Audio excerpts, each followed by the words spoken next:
This is your News Source Evening Bulletin for today, Monday, the 14th day of December in the year 2020.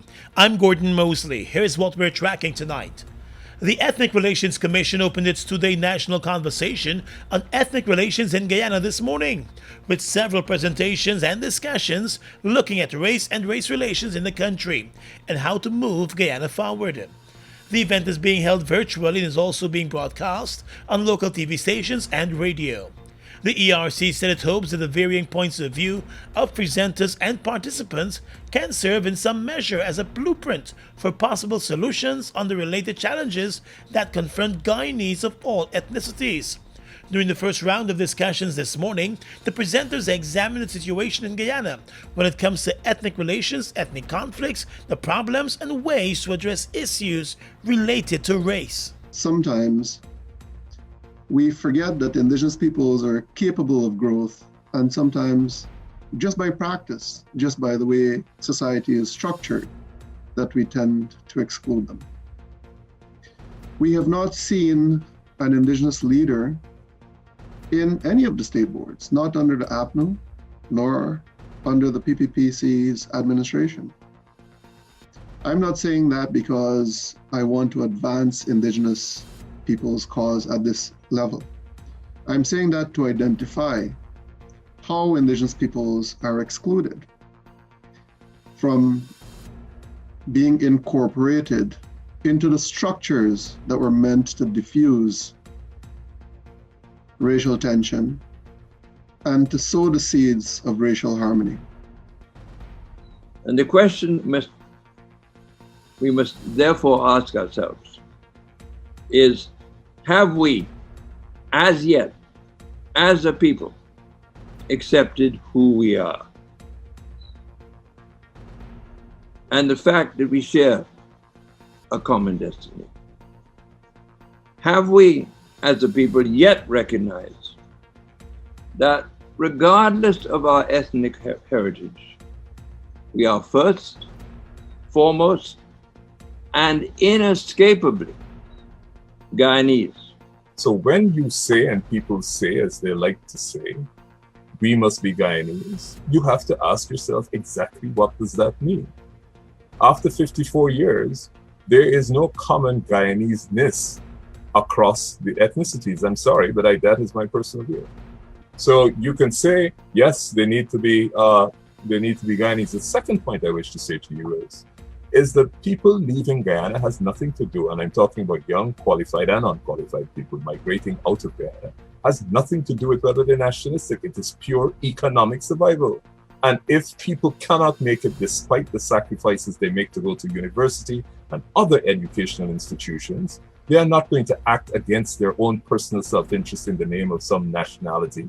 They are going to go where they have better opportunities. And so, I am sorry, young people are entitled to migrate if those who are responsible for creating the framework for development in Guyana do not create the opportunities for them. Another bad habit we've developed that has become a barrier to real serious discussion about race relations is that we've blamed ethnic conflict in Guyana on politicians. The politicians are the ones who have created the conflict, full stop. Let's get rid of them and the conflict will go.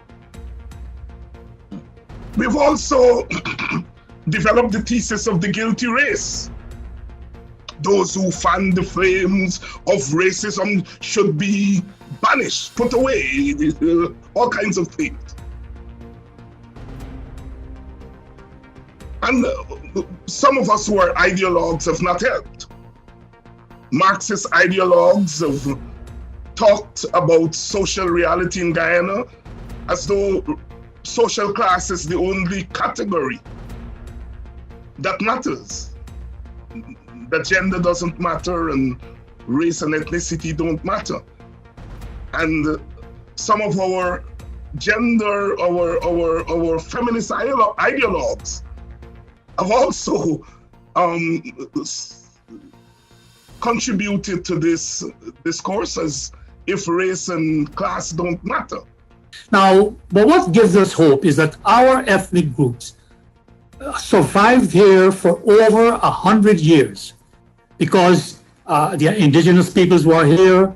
Enslaved Africans were brought to labor in the plantations. Then came the indentured servants from Madeira, India, China. And also, we shouldn't forget, new Africans and Caribbean Africans were brought in the indentureship period, huge amounts. Be as it may, we all lived fairly peacefully with each other for over 100 years. The ethnic differences were there. They were ameliorated to a certain extent, but they were there, I'm sure, much more stronger than today, because that creolization movement has increased since then. So why didn't we have violence, and why didn't we have all the overt conflict then? The discussions are ongoing this evening with a number of youths voicing their views. Organizers have said a national conversation is facilitating presenters drawn from Guyanese at home and abroad, reflecting diversity. The ERC has also indicated that the hosting of the event is a collaborative effort with the Office of the UN Resident Coordinator and the University of Guyana. More news coming up in a moment. Guyana, we've been through it all. But as a people we have weathered every storm and risen to every challenge. Because it is the people of Guyana that gives it its strength. all the people, regardless of race, class, or religion. We are one people, one strength. And now is our time. A time to rise. Together, we rise.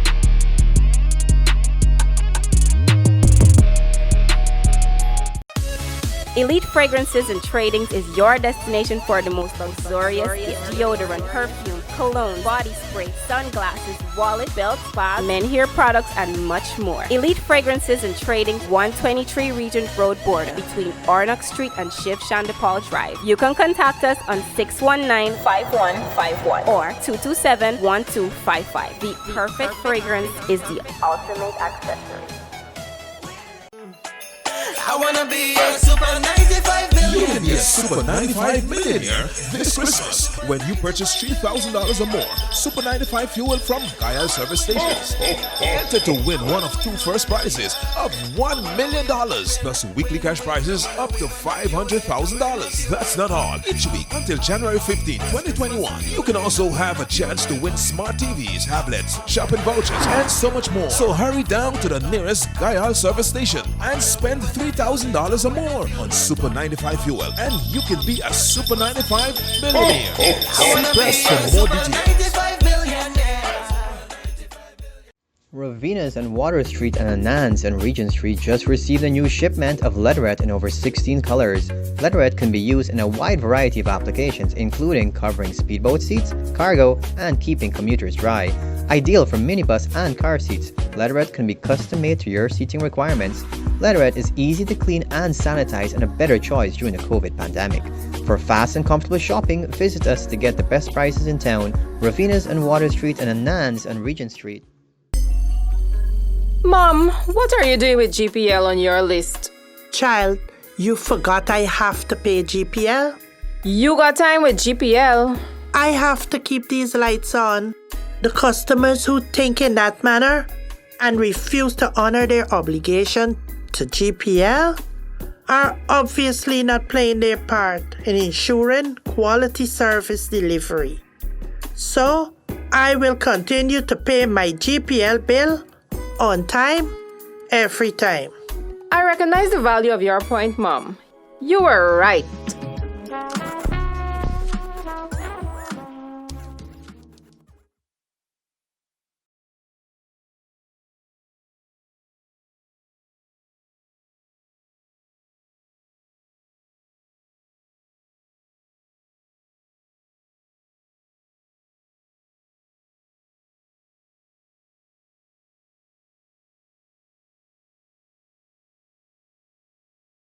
I have many wishes for Christmas.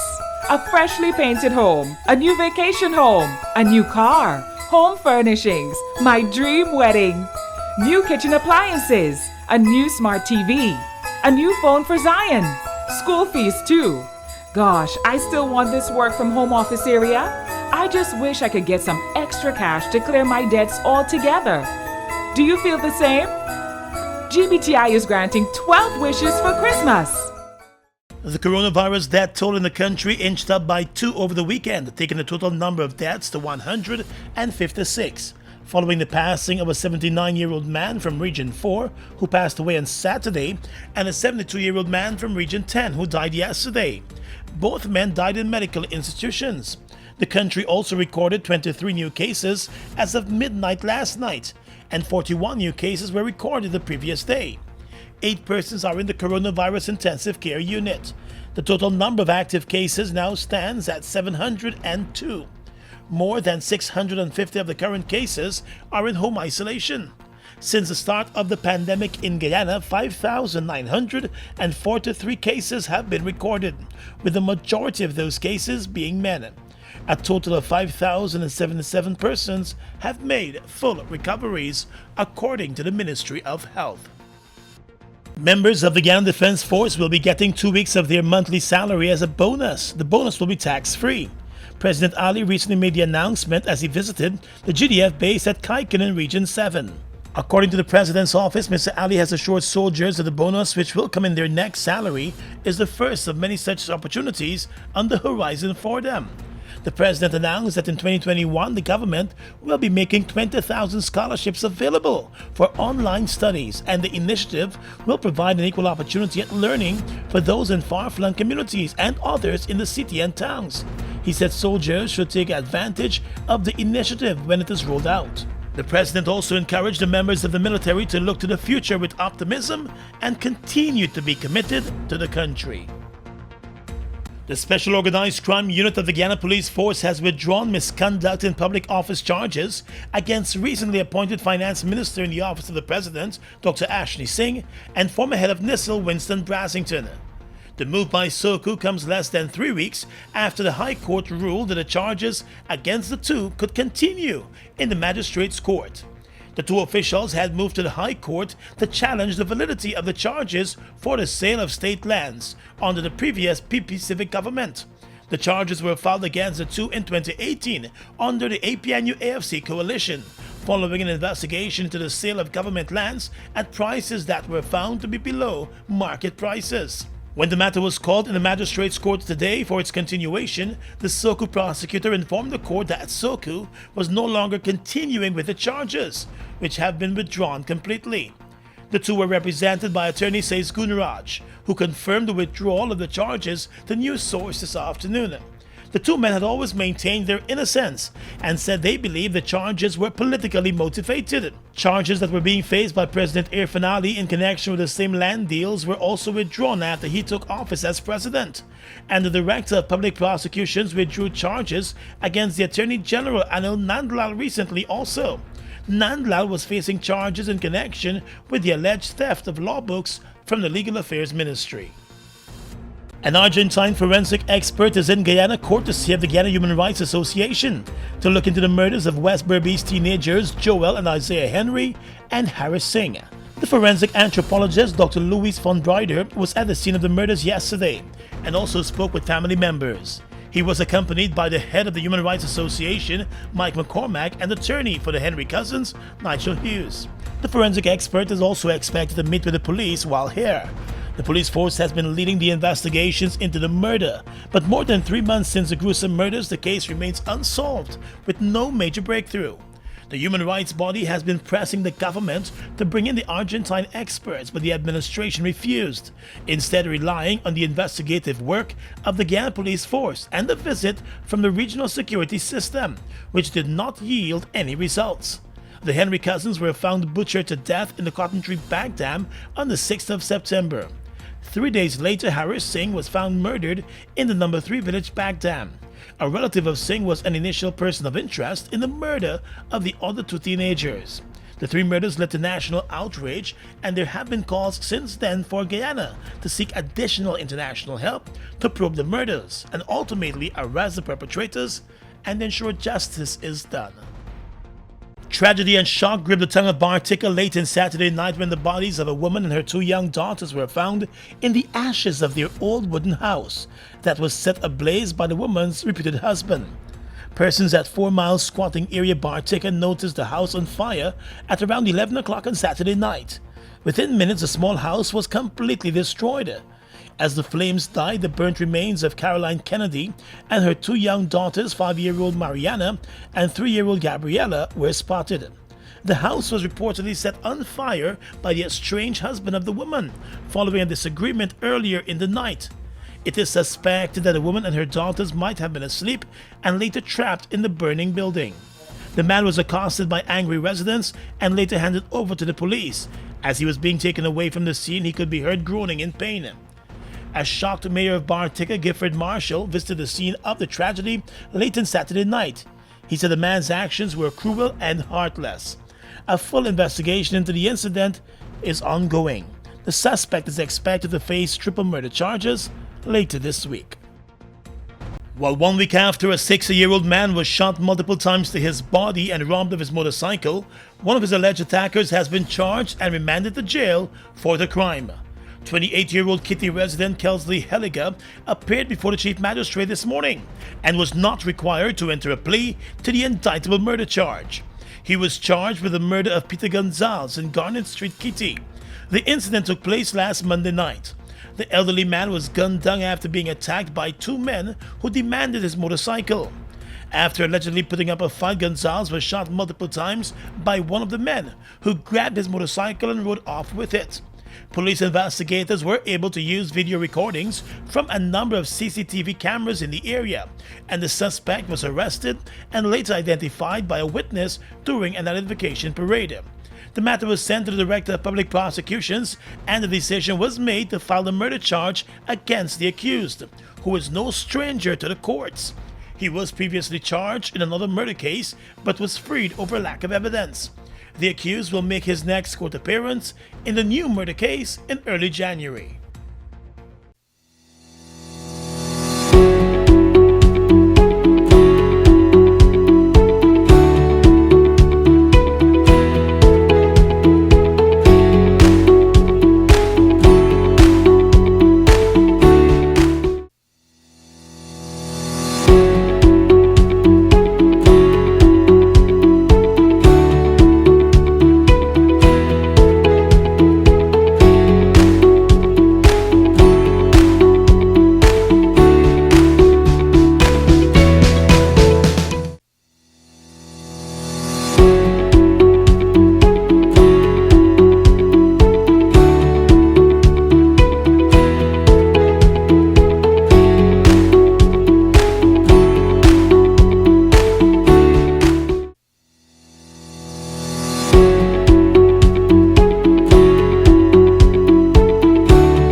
Due to the impacts of the global pandemic, COVID-19 across our nation, essential organizations like us have chosen to adopt innovative approaches to meet the emerging needs of our customers while protecting our employees. Here are some quick tips to make managing your GPL bill easier while we practice social distancing.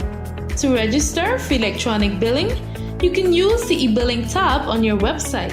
To access your bill balance, you can use 4 options: the website live chat at gpl.net, the online inquiry on our website under billing, SMS freedom by texting your GPL reference number to 624-0400 or 608-8400, or call our call center at 226-2600. A message from the Guyana Power and Light Incorporated. I have many wishes for Christmas. A freshly painted home, a new vacation home, a new car, home furnishings, my dream wedding, new kitchen appliances, a new smart TV, a new phone for Zion, school fees too. Gosh, I still want this work from home office area. I just wish I could get some extra cash to clear my debts altogether. Do you feel the same? GBTI is granting 12 wishes for Christmas. We are legions of men standing strong, but never too proud to stoop and help someone. We must send a clear signal to all. Do right, walk in upright ways, knowing that's what being a man is all about. And ever aware that things will only get worse when good men do nothing. Stand strong. Be the one to live right. Been through it all. But as a people, we have Weathered every storm. And risen to every challenge. Because it is the people of Guyana that gives it its strength. all the people, Regardless of race, class, or religion. we are one people, one strength. And now is our time. A time to rise. Together, we rise.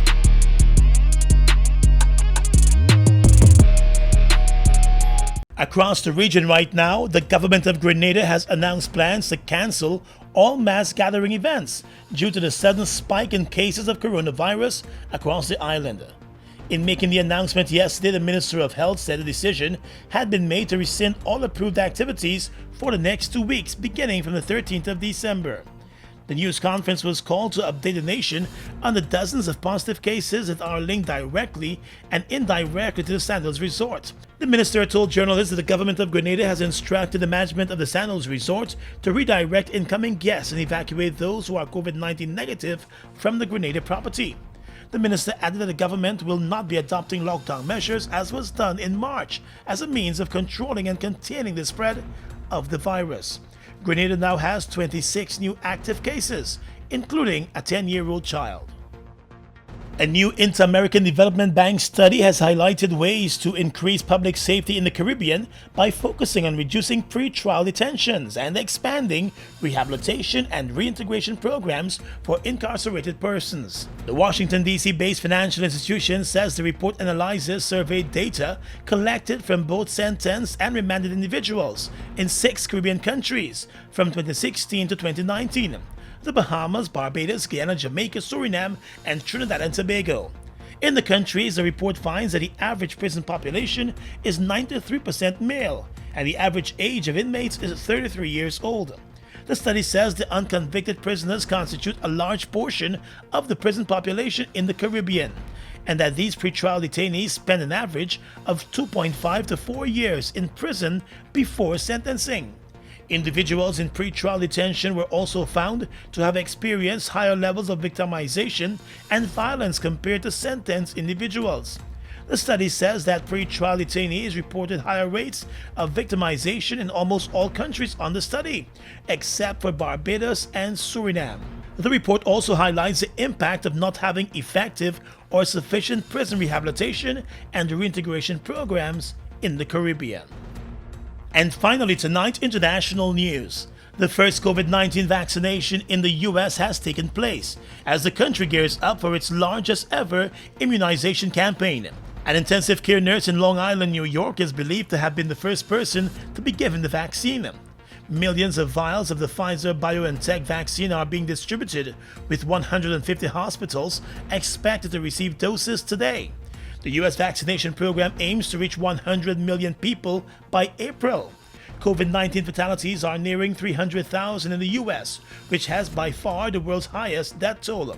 The Pfizer-BioNTech vaccine received emergency use authorization from the U.S. Food and Drug Administration on Friday. The rollout of the vaccine comes as the epidemic continues to ravage the United States. Deaths have been rising sharply since November, and the number of people in hospital with the disease has also continued to grow steadily, with more than 109,000 people currently admitted. And that's your News Source Evening Bulletin for tonight. I am Gordon Mosley, reporting.